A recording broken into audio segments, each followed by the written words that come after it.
Good evening everyone. আমি makeup artist মৌসুমী দেব। এই লুকটা আমি করেছিলাম আমার একটা র্যাম্প শোতে। পরেছিলাম একটা হোয়াইটের মধ্যে মেখেলা চাদর। আর সত্যি নিজের হেয়ারস্টাইল নিজে করা সত্যি একটা চাপের ব্যাপার।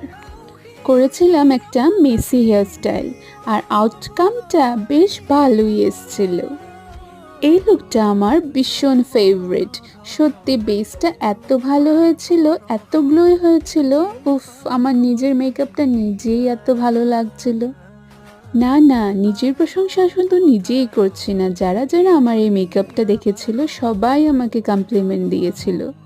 এবার আপনারা বলুন তো, আপনাদের আমার এই লুকটা কেমন লেগেছে?